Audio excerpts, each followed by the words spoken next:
దేవుని నామానికి మహిమ, ఘనత, ప్రభావములు కలుగునుగాక. నా ప్రియ సహోదరి సహోదరులైన మీ అందరికీ మన ప్రభువును ఈ లోక రక్షకుడు అయిన యేసు ప్రభువారి శ్రేష్టమైన నామములో శుభములు, ఆశీర్వాదములు తెలుపుకుంటున్నాను. అలాగే ఈ దినము దేవుని వాక్యము యెషయా గ్రంథము 40వ అధ్యాయము 31వ వచనం నేను చదువుతున్నాను. బాలురు సొమ్మసిల్లుదురు, అలయుదురు, యవ్వనస్తులు తప్పక త్రొట్టిల్లుదురు. యెహోవా కొరకు ఎదురు చూచువారు నూతన బలం పొందుదురు.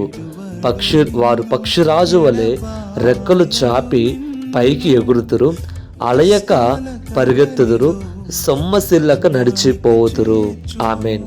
దేవుడి వాక్యాన్ని దీవించి ఆశీర్వదించునుగాక. నా ప్రియ సహోదరి సహోదరులారా, అనేక సార్లు యవ్వన కాలంలో ఉన్నప్పుడు అనేక సార్లు మనం పడిపోతూ ఉంటాం.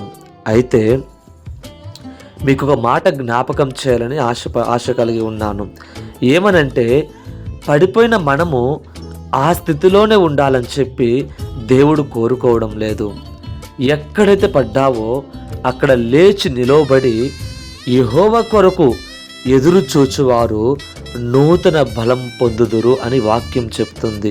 అయితే యవ్వనస్తులు తప్పక త్రొట్టిల్లుదురు అని వాక్యం చెప్తుంది. అవును, త్రొట్టిల్లటము, పడిపోవటము యవ్వన కాలంలో సహజం. ఎందుకంటే మనము ఈ లోకంలో జీవిస్తున్నాం కాబట్టి అనేక సార్లు మన నోటి ద్వారా కావచ్చు, మన చూపుల ద్వారా కావచ్చు, మన ఆలోచనల ద్వారా కావచ్చు, అనేక సార్లు ఈ లోకంలో మనం పడిపోతూ ఉంటాం. అయితే ప్రభు మనల్ని క్షమిస్తాడా లేదో, ప్రభు మనల్ని చేర్చుకుంటాడో లేదో అని చెప్పి అనేక సార్లు మనము ఆ పడిపోయిన స్థితిలోనే ఉంటూ ఈ స్థితిలోనే ఉంటాను, నేను ఇంకా లేవలేను అని చెప్పి బాధపడుతూ ఉంటాం. పదే పదే పడుతున్నాను కదా, ఇక నేను ప్రభువుకు నమ్మకమైన వాడిని కాను అని బాధపడుతూ ఉంటావు.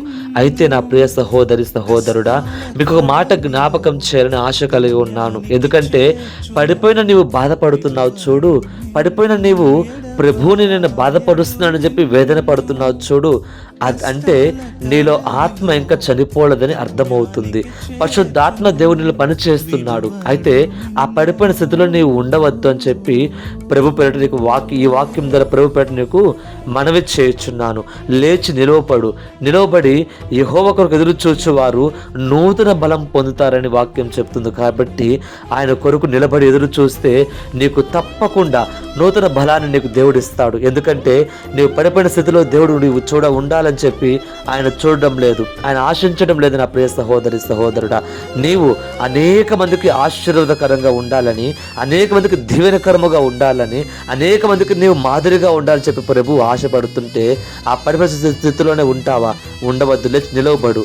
దేవుడి మాటలు వింటున్న నీవు దేవుడు దీవించి ఆశీర్వదించును గాక. ఆమేన్, ఆమేన్.